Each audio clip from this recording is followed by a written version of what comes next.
society right now is getting a little worrisome, but trust me, everything is gonna be alright, okay? Everything is gonna be alright. So, today, I'm gonna tell you how to pick your main.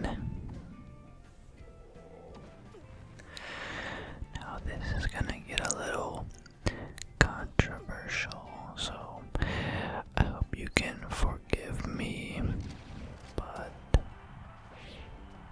in the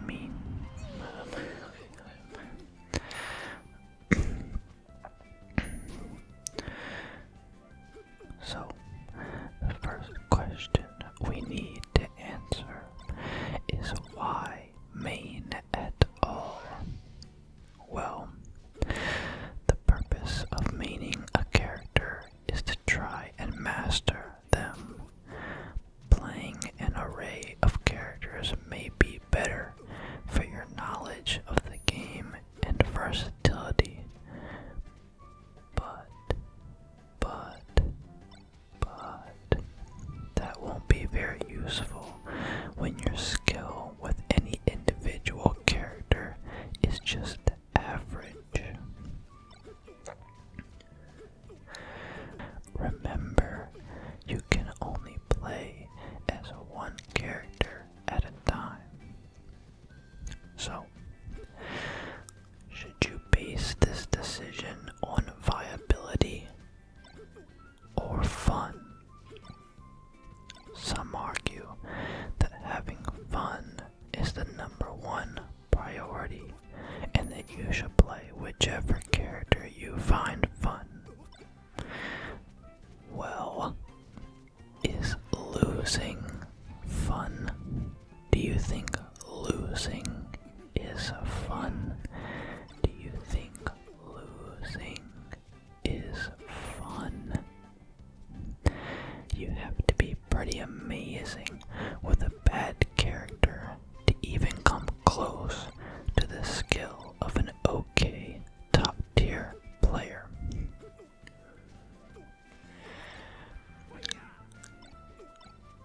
If you just want to have fun, then pick a terrible character that can't win. Now you lose almost every match. Are you really having fun? Ask yourself this. Wow, look at me. I'm the local Pichu main, and I'm getting absolutely dunked on. I'm having such a good time right now, and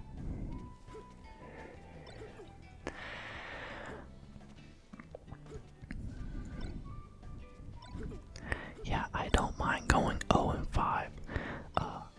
Yeah, there's no problem with that. In friendlies, I mean, I'm just having fun, right? I don't need to win to have fun, right? Let's just put it this way. The amount of progression you would need with this sort of character to start winning against decent players is not worth the effort. You shouldn't have to outplay your opponent at a ratio of 3-1 or 4-1 to win a match. And for anyone who doesn't know what I mean by that, I'm basically saying, given any neutral situation where there is no advantage between either player, with a character as bad as any of these, you'd have to make the right decision or read 3 to 4 times more than your opponent who's using a top tier. That's because your punish options do so much less that you're rewarded much less than the better characters.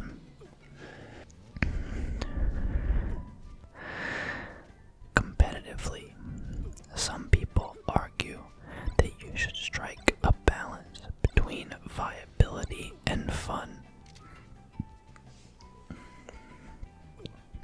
The problem with that is that if you're willing to sacrifice your favorite character to achieve viability, then why wouldn't you just sacrifice the new character for a top tier? Do you see my point? If you're gonna go from Pichu to Pikachu, why not just go to Fox? There's no reason to give up your favorite character for competitive viability, if not to just pick the best character in the game. Let's put it this way. Let's make a scale for joy when playing Melee. Winning a game is 100 points. Getting a kill with your favorite move is 20 points. For example, this could be Falco's down air, Mario's forward air spike, Yoshi's forward air. These moves would give you 20 points for knocking out your opponent. Now, let's take your character's matchup. Why is it doing that?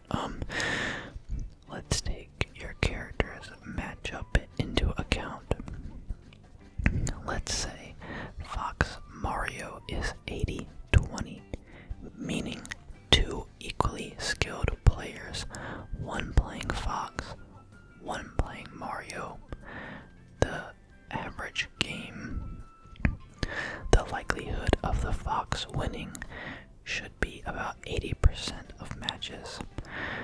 Now, let's say because the average happiness, or joy I guess in this case, in 5 games is 250, assuming you win half the time. So if you play Fox and your opponent plays Fox and you're equally skilled, on an average set that goes to game 5, you would win half the games. So your average winning points would be 250. Well, against an equally skilled player, now you only win 1 in 5 times because you're playing Mario, and like I said before, you only have a 20% chance to win the game, assuming you're equally skilled, right? So now your happiness or joy is only 100 in that entire set instead of 250 on average. So if you take the favorite move statistic into account, you'd have to get 8 kills in those 5 games using your favorite move to have the same happiness as just winning half the games. 8. Falcon down airs, 8 Yoshi forward airs to just reach the halfway point, the average happiness from a Melee set.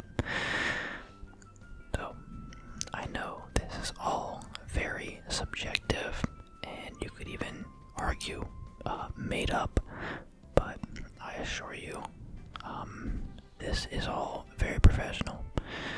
So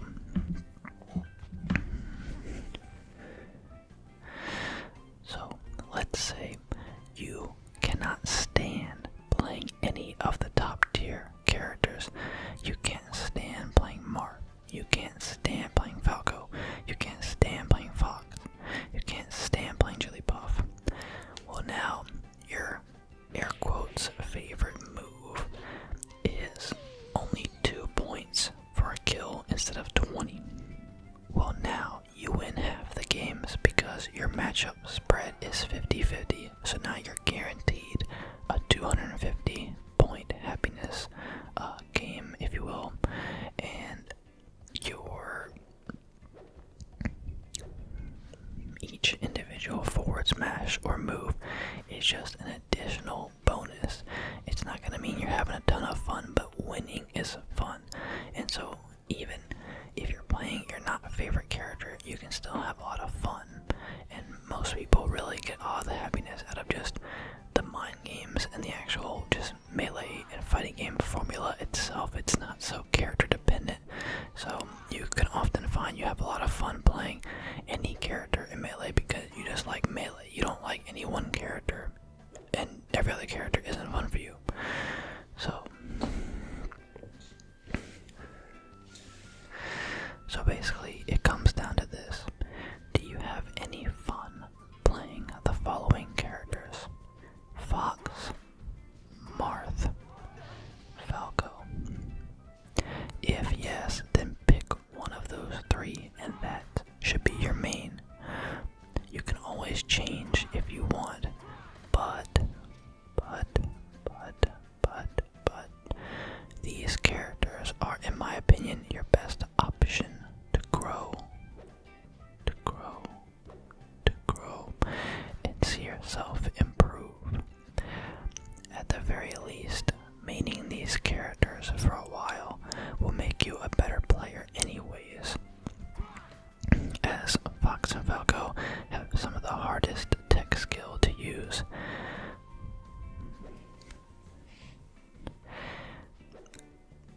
If you can't possibly have any fun playing these characters, then obviously picking these characters is not right for you. And so, why not dual main? Dual maining is having two mains at once. It's hard to say why you shouldn't. For instance, some top players dual main just for certain matchups, such as Armada's Young Link to fight Hungrybox's Jigglypuff, or Mango playing Fox for Hungrybox's Jigglypuff. Dual maining is going to hurt your ability to play one character extremely well. Any time you spend on a secondary could be used to practice your main. This doesn't apply as much once you have a really good grasp on one character, but still, if you have a chance to play against players much better than you, don't waste that time playing with your secondaries. Pick your absolute favorite character, but if you want to compete to win and your only goal when playing melee is to win and do well, there's no reason to pick anything but a top tier, as these characters are proven to be the best in the game, and picking any other character with the intention of winning is somewhat counterintuitive. So, okay, now that you've heard the argument, we can talk casual.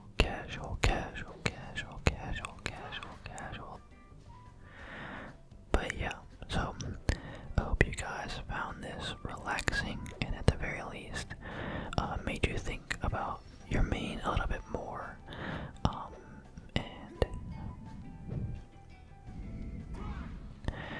yeah, thank you to everyone who's been subscribing recently. I just hit 60.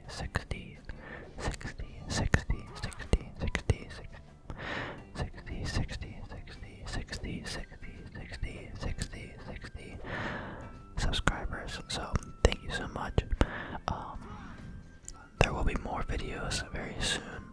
I've just been working on some little projects here and there, since everyone's kind of stuck in their homes at the moment. So I actually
games are also locked out in the new operating system. So yeah,